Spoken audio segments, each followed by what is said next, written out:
proses penciptaan itu terjadi setiap saat, tiada henti. Jadi setiap saat dalam hidup adalah saat penciptaan, tiada henti. Dan semesta ini berkelimpahan tiada batas. Jadi oleh karena itu ada kata-kata bijak yang sangat luar biasa. Ya, bumi ini sebetulnya cukup buat semua orang yang bersyukur. Tapi bumi ini mungkin saja tidak cukup bagi satu orang yang serakah. Oleh karena itu maka jangan khawatir para sahabat, berapapun penduduk bumi ini ya yang datang dilahirkan, tentu saja ya sang pemilik semesta sudah tahu bagaimana cara untuk mencukupi semua kebutuhannya. Yang paling penting kita bisa menggunakan pikiran dan perasaan kita selalu positif. Apalagi kalau pikiran dan perasaan kita itu bisa melampaui 51%, tentu saja ya semakin volume pikiran dan perasaan kita semakin positif, maka hal yang positif akan semakin datang bertubi-tubi dalam kehidupan kita. Itu yang disebut dengan keberlimpahan. Oleh karena itu ya mari kita ajukan sesuatu permohonan dengan jelas ya lewat pikiran dan perasaan kita. Jadi barangkali kita sering mengatakan kok ya permohonan saya tidak dikabul. Mungkin saja ya apa yang kita ajukan itu permohonan kita ini kurang jelas ya. Artinya tidak diperjelas ya di pikiran dan perasaan kita. Segala sesuatu yang kita dambakan akan datang kepada kita kalau itu sudah diperjelas di pikiran dan perasaan kita. Diperjelas di pikiran dan perasaan kita. Bagaimana cara memperjelas itu? Itu yang akan saya sampaikan saat ini. Ya, jadi dalam episode kita kali ini akan dijelaskan betapa mudahnya memperoleh uang, betapa mudahnya memperoleh kesehatan, betapa mudahnya bisa mencapai karir yang kita inginkan, betapa mudahnya kita bisa melakukan usaha, betapa mudahnya kita bisa memiliki hubungan dengan kekuatan cinta. Semua itu sebetulnya sangat mudah kalau kita tahu ilmunya, tahu caranya. Oleh karena itu maka dalam episode yang kelima ini akan dijelaskan rahasia mudah, langkah-langkahnya, proses penciptaan ini seperti apa. Bagaimana cara mewujudkan segala sesuatu keinginan kita, bahkan keinginan yang spesifik sekalipun. Di sini ya akan diberikan rahasia untuk memperoleh yang diinginkan atau untuk mengubah sesuatu yang tidak kita inginkan. Karena apa? Memperoleh yang kita inginkan atau mengubah sesuatu yang tidak kita inginkan, sebetulnya prosesnya sama saja. Semua ada di pikiran dan perasaan kita. Ya, itu. Baik ya. Nah, kembali kepada proses penciptaan. Bagaimana proses penciptaan? Kembali lagi para sahabat, kita harus kembali mendudukan bahwa dalam Quran surat Al-Fatihah Allah mengatakan Alhamdulillahi Rabbil Alamin. Segala puji milik Allah dan Allah adalah Rabb bagi sekalian alam. Jadi kalau alamin itu dalam bahasa Arab itu sering diartikan berasal dari kata alamat. Jadi alamat itu adalah ciri. Karena apa? Semua yang di semesta ini, baik yang kelihatan maupun yang tidak kelihatan, menandakan keberadaannya, menandakan kehadirannya. Karena tidak ada satu ruang pun di semesta yang tidak ada kehadirannya, yang tidak ada keberadaannya. Jadi sebetulnya ya bukan Allah yang ada dalam diri kita, tapi diri-diri kita ini, semua makhluk ini sebetulnya ada dalam dirinya Allah, ada dalam dirinya Tuhan. Oleh karena itu, orang-orang yang sampai hari ini merasa ada ilusi keterpisahan dengan Tuhannya, sama saja seperti seekor ikan yang setiap saat mengambil kehidupan dari samudra, tapi dia masih mempertanyakan di mana samudra. Makanya sekali-kali ikan itu perlu loncat dari samudra. Maka ketika ikan itu loncat dari laut, dia baru bisa menyaksikan, oh ternyata ya itulah tempat hidup saya. Makanya untuk tahu bahwa dia selama ini tinggal dalam laut, sekali-kali dia harus keluar dari lautan. Makanya coba perhatikan ya, ikan lumba-lumba ya, ada yang loncat ke atas. Kenapa loncat ke atas? Dia sedang merasakan sensasi. Bagaimana keluar dari medan kehidupannya sendiri. Sehingga dia bisa meyakinkan bahwa sebetulnya dia bersama dengan tempat hidupnya. Baik ya, kita masuk lagi kepada proses penciptaan. Jadi proses penciptaan itu para sahabat cuma 3 saja. Sangat sederhana. Yang pertama, bayangkanlah. Yang kedua, rasakanlah. Yang ketiga, terimalah. Ini kata-katanya sederhana, tetapi harus dipahami dengan cermat. Jadi yang pertama, bayangkanlah. Yang kedua, rasakanlah. Yang ketiga, terimalah. Nah, oleh karena itu maka Einstein pernah mengatakan, ya, jadi kalau pikiran itu hanya menghubungkan kita dari A ke B, sedangkan imajinasi Bisa menghubungkan kita dari A ke B, ke C, ke D, sampai ke Z, bahkan tanpa batas. Itulah hebatnya imajinasi. Jadi imajinasi yang saya maksud di sini, ya.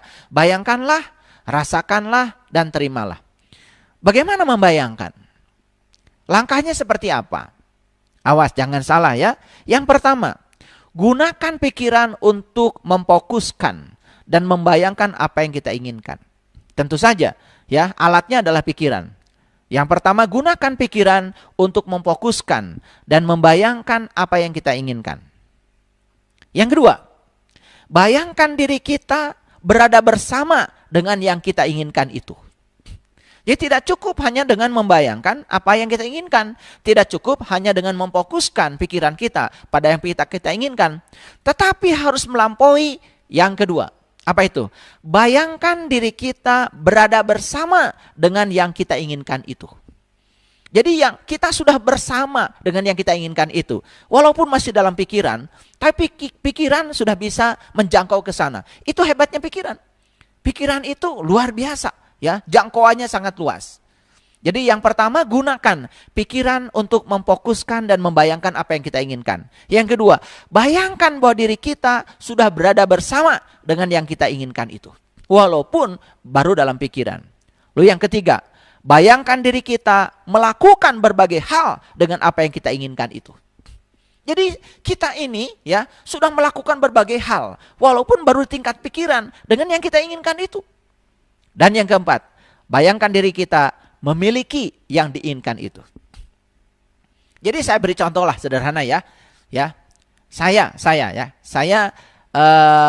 menginginkan sebuah mobil dambaan saya yang saya sangat senangi, ya. Dan itu sudah berkali-kali saya coba. Jadi yang pertama, saya menggunakan pikiran tentu saja untuk memfokuskan dan membayangkan mobil mana yang saya inginkan.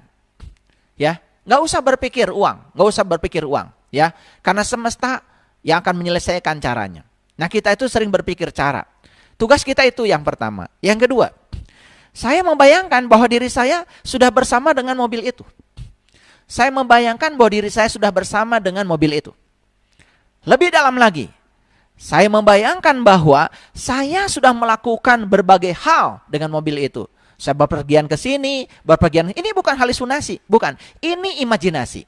Ya, ini bukan halusinasi. Jadi kalau ada orang mengatakan ini halusinasi, itu karena tidak tahu ilmunya. Ya, ini harus dipraktekkan. Ya, saya seakan-akan sudah melakukan berbagai hal dengan mobil yang saya impikan itu. Saya sudah pergi bersama keluarga, itu nggak apa-apa. Itu imajinasi. Nah, saya perlu kasih tahu ya para sahabat, coba ya, produk teknologi yang hari ini kita nikmati, kan sebenarnya hasil imajinasi. Mungkin 5.000 tahun yang lalu orang mengatakan impossible. Tapi sekarang orang mengatakan I am possible. Jadi impossible itu menjadi I am possible. Itu sebabnya ya, kalau kita berada di tataran ruang dan waktu, kita akan terjebak oleh hukum kausalitas, sebab akibat. Tapi begitu kita melampaui ruang dan waktu, masuk dalam dimensi kuantum, masuk dalam dimensi energi, apa yang terjadi? Di situ kita akan memasuki yang namanya probability. Artinya kemungkinan lebih banyak lagi. Itulah hebatnya ya. Dan itu sudah diramalkan oleh fisika kuantum. Ya, bahwa apa yang dapat kita bayangkan sebetulnya itu sudah ada barangnya, sudah ada kejadiannya saat ini. Cuman apa? Hanya soal waktu untuk hadir dalam kehidupan kita. Kita yang harus menariknya.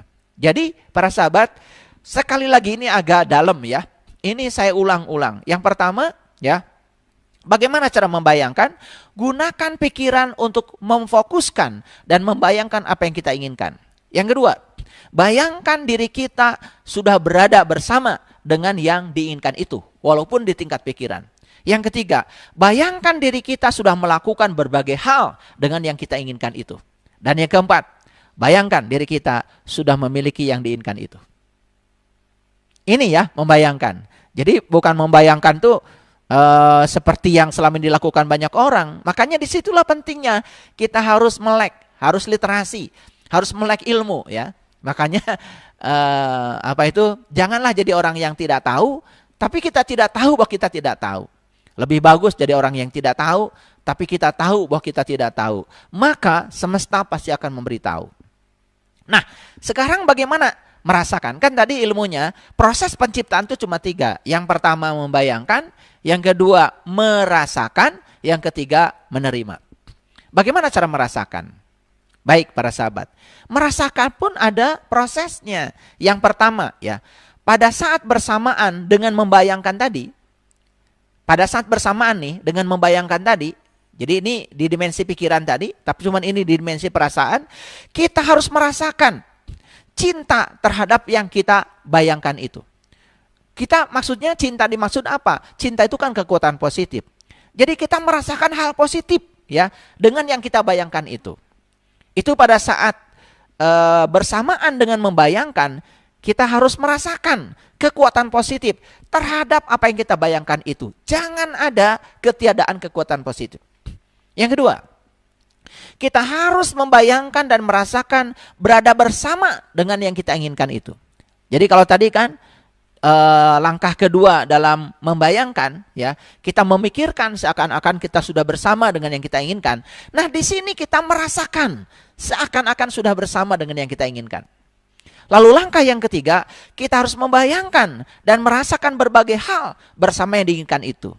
Pada langkah membayangkan tadi, langkah yang ketiga, kan kita ya memikirkan seakan-akan kita sudah merasakan berbagai melakukan berbagai hal dengan yang kita inginkan itu.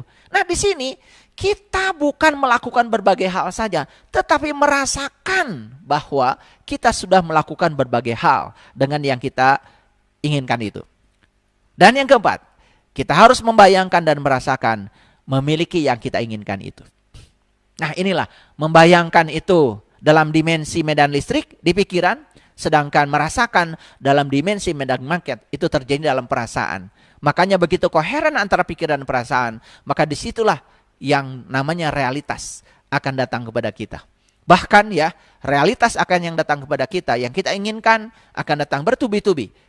Ya, sekali lagi, yang tidak diinginkan pun bisa datang bertubi-tubi kalau kita tidak mampu mengubah pikiran dan perasaan kita. Jadi para sahabat, ya, imajinasi kita menghubungkan kita dengan apa yang kita inginkan. Jadi saat kita berimajinasi, sebetulnya kita sudah terhubung dengan yang kita inginkan itu. Karena imajinasi itu menghubungkan. Sekali lagi, imajinasi itu menghubungkan. Sekali lagi, pahami bahwa pikiran adalah energi, pikiran adalah vibrasi, pikiran adalah frekuensi. Saat kita sedang mengimajinasikan, membayangkan, berarti sebetulnya pikiran sedang memancarkan frekuensi, sedang memancarkan vibrasi. Oleh karena itu maka saat pikiran sedang membayangkan, maka saat itu sebetulnya kita sudah terhubung dengan yang kita inginkan. Nah, keinginan kita dan rasa cinta itu yang menciptakan magnet. Jadi saya sudah mengatakan bahwa diri kita adalah magnet. Di mana sesungguhnya kutub magnet itu? Para sahabat sudah tahu ya, waktu SD belajar yang namanya magnet itu punya 2 kutub. Ya, seperti ini ya, saya gambarkan. Magnet itu punya 2 kutub ya. Jadi kalau ini adalah magnet, sebut aja magnet batang. Jadi banyak sekali di laboratorium bentuk-bentuk magnet. Ada magnet batang, ada magnet uhu, ya, macam-macam bentuk magnet. Ya, yang jelas kalau ini magnet batang, ya, maka dia punya 2 kutub. Ini utara, ini selatan. Dan kalau ini dipotong segini, ya, digergaji, dipotong bahan magnet ini, dia tetap aja. Tidak mungkin magnet itu memiliki utara saja. Pasti ada utaranya, ada selatan. Makanya magnet itu tidak pernah monopol. Tidak pernah monopol. Ya, dia selalu dipol. Dipol itu artinya selalu memiliki 2 kutub. Kalau ini dipotong lagi, tidak mungkin utara saja. Dia akan memiliki sama, ya, utara dan selatan, walaupun ukurannya lebih kecil. Ini dipotong lagi, dia akan memiliki utara dan selatan. Utara dan selatan. Terus dipotong, sampai pada tingkat yang elementer. Itu yang disebut dengan dipol. Makanya dipol magnet dalam fisika itu adalah elemen terkecil magnet. Apa itu? Tiada lain adalah atom. Makanya dalam atom itu ada inti atom, ada elektron yang bergerak mengelilingi inti. Dan ketika elektron bergerak mengelilingi inti, dia seperti arus listrik. Makanya dalam fisika itu yang namanya dipol magnet, rumusnya M, itu tiada lain adalah berapa besarnya arus, berapa besarnya luas. Jadi ketika arus listrik dikalikan luas yang dikelilinginya, itu yang disebut dengan dipol magnet. Nah, itulah yang disebut dengan magnet elementer. Maka magnet tidak pernah monopol, selalu dipol. Nah, jadi kalau magnet aja dipol, ada utara selatannya. Kalau tubuh kita magnet, di mana sebetulnya kekuatan magnet tubuh kita? Satu di pikiran, itu utaranya. Satu di perasaan, itu adalah selatannya. Jadi kalau pikiran dan perasaan ini, itu adalah bagian yang paling kuat. Maka oleh karena itu maka pikiran dan perasaan berpadu, itu yang menjadi sifat magnetis. Maka diri kita ini adalah magnet. Kalau diri kita magnet, kan diri kita bisa menarik semua ya hal yang di sekitar magnet kita. Terserah kita mau menarik apa. Mau menarik yang positif atau menarik negatif, semua urusan ada pada kita. Jadi dari sini bisa paham ya para sahabat. Ya, ini saya jelaskan aspek sainsnya supaya semuanya mengerti. Baik ya. Jadi keinginan kita dan rasa cinta itu menciptakan magnet. Sekali lagi, yang saya maksud dengan rasa cinta itu adalah kekuatan positif, bukan rasa perasaan, ya. Gitu. Makanya manusia itu cuma dua. Ada yang kehadiran cinta, ada yang tidak kehadiran cinta. Makanya begitu kita sadar bahwa diri kita punya cinta, itu kekuatan positif. Tugas berikutnya adalah menggunakan kekuatan positif itu. Nah, menggunakan kekuatan positif namanya mencintai. Jadi banyak orang yang punya cinta. Dia punya kekuatan positif, tapi dia tidak mampu menggunakan kekuatan positif itu. Ya, makanya dia punya cinta tetapi tidak bisa mencintai. Nah, keinginan kita dan rasa cinta menciptakan magnet. Jadi mengerti ya, keinginan berasal dari pikiran, rasa berasal dari perasaan, dan itu akan membentuk kutub-kutub magnet. Makanya kalau digambarkan medan magnetnya seperti ini para sahabat. Jadi bagian yang ini itu, jadi magnet itu ya punya yang disebut dengan garis gaya magnet. Ya seperti ini, keluar dari utara masuk ke selatan. Ini juga sama, keluar dari utara masuk ke selatan. Nah, bagian yang sini terus begitu ya. Gitu. Ini juga sama. Nah, perhatikan ya, bagian yang sini ini kalau digambarkan semuanya, ini kan bagian yang paling rapat. Bagian yang paling rapat. Bagian yang paling rapat. Tapi bagian sini renggang. Itu artinya bagian sini kekuatan magnetnya kuat. Bagian sini kekuatan magnetnya kuat. Dan ternyata bumi kita pun sebetulnya dipol. Karena bumi ini punya kutub utara magnet, punya kutub selatan magnet. Bayangkan ya, bumi saja magnet. Jadi sebetulnya semua yang di alam ini bersifat magnet para sahabat. Cuman kita tidak pernah menyadari. Kalau tubuh kita ini istrinya cuma dua. Tubuh kita isinya cuma dua. Satu listrik, dua kimia. Makanya kalau sistem kelistrikan dan kimiawi tubuh kita bagus, maka tubuh ini akan memproduksi hormon-hormon yang menyehatkan. Tubuh kita menjadi sangat sehat, tidak mudah sakit. Sebaliknya ya, kalau sistem kelistrikan, sistem kimiawi dalam tubuh kita itu kurang bagus, itu yang menyebabkan tubuh kita sangat rentan terhadap penyakit. Ya, jadi disinilah pentingnya peran diri kita dalam proses penciptaan. Yuk, kita mau berperan apa dalam proses penciptaan gitu?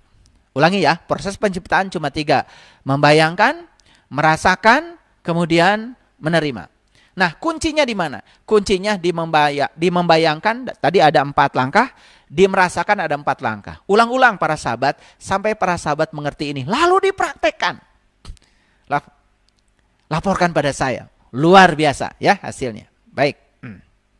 Nah, jadi yang tadi baru 2 langkah ya. Yang pertama membayangkan, yang kedua adalah merasakan. Nah, bagaimana langkah untuk menerima?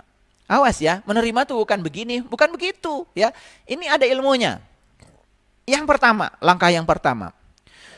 Kekuatan cinta atau kekuatan positif akan bekerja lewat kekuatan alam. Jangan lupa ya, kekuatan positifnya akan bekerja lewat kekuatan alam.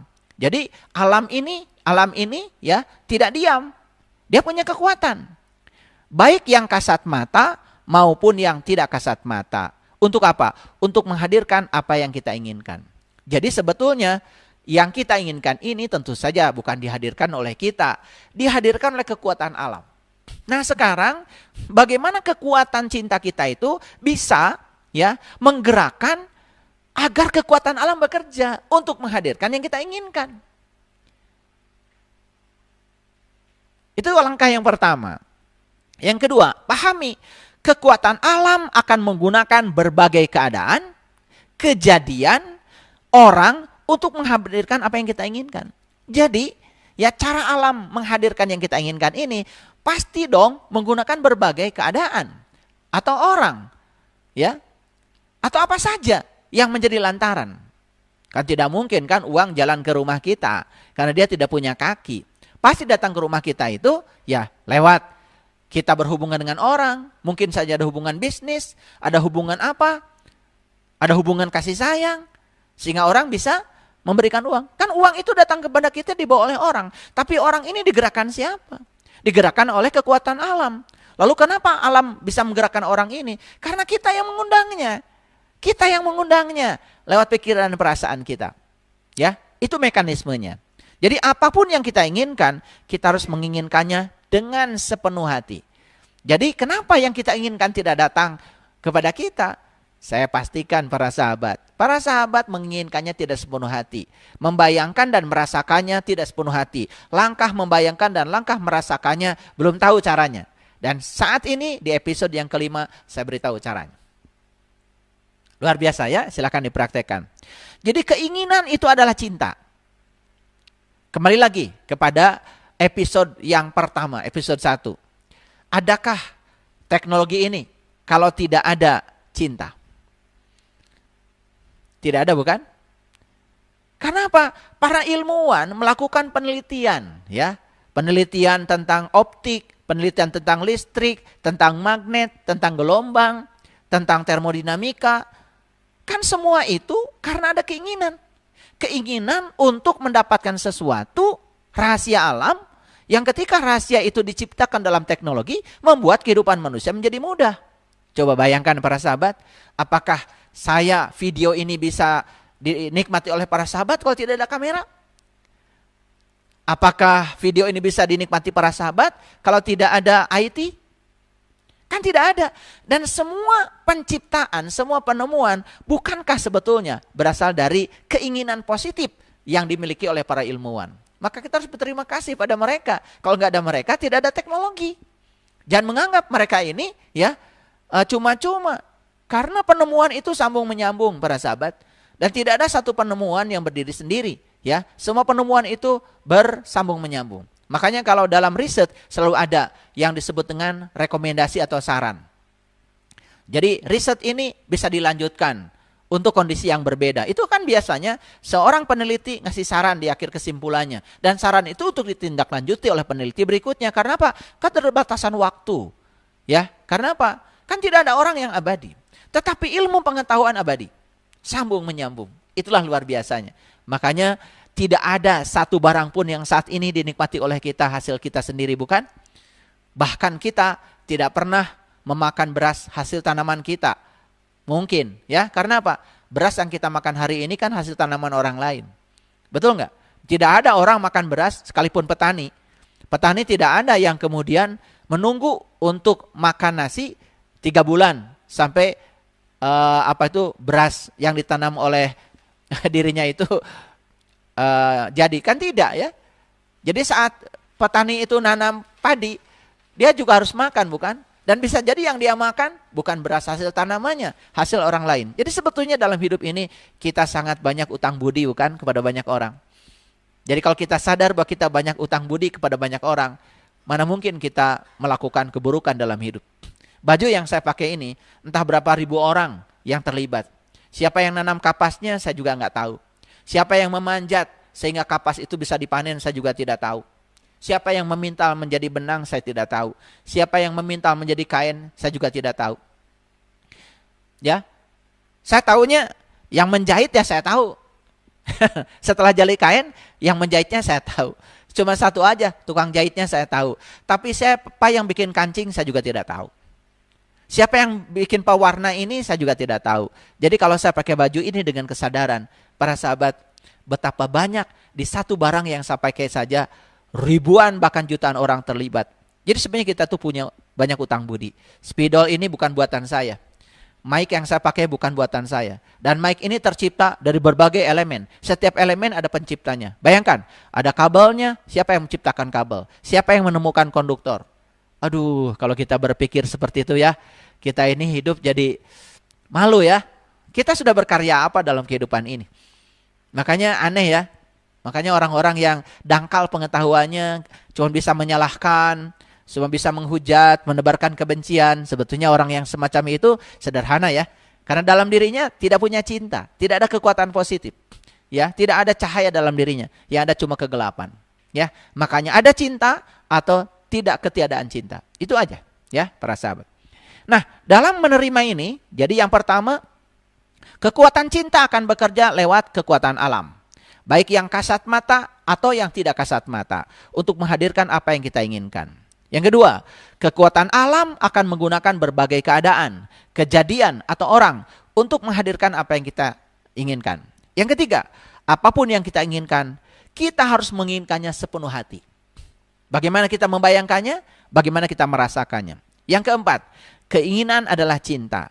Bila keinginan tidak meletup-letup, atau keinginannya itu biasa-biasa saja, tidak meletup-letup di dalam diri kita nih, maka kita tidak akan memiliki kekuatan yang cukup untuk menuai kekuatan cinta itu.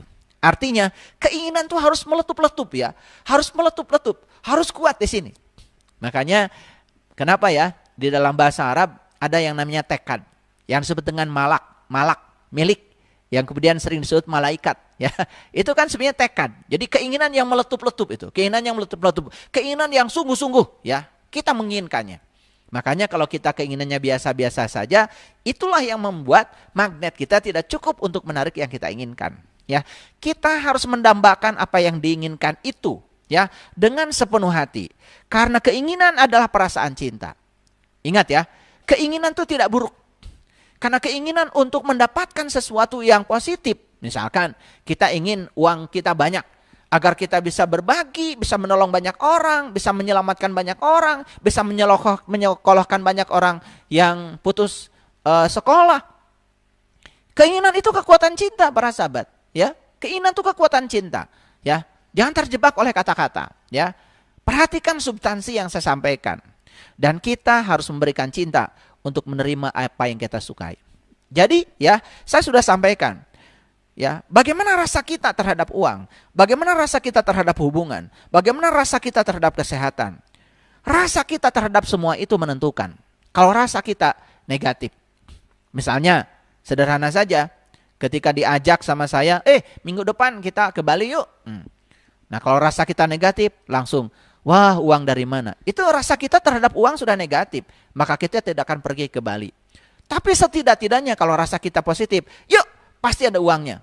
Pasti saya punya uangnya, pasti saya ke Bali. Kalau rasanya positif terhadap uang, uang juga akan datang. Jadi sebetulnya rasa kita yang menarik. Nah, jadi ketika rasa kita positif akan menarik hal yang positif. Berarti yang kita inginkan. Kalau rasa kita tidak positif, kita menarik yang tidak kita inginkan. Apa itu? Ketiadaan uang. Sehingga orang pergi ke Bali, kita tidak ikut pergi ke sana. Karena apa? Ya karena kita ya tidak sepenuh hati menginginkannya. Dan ini dianggap sepele ya, padahal ini adalah hal yang sangat bagus ya, sangat penting ya.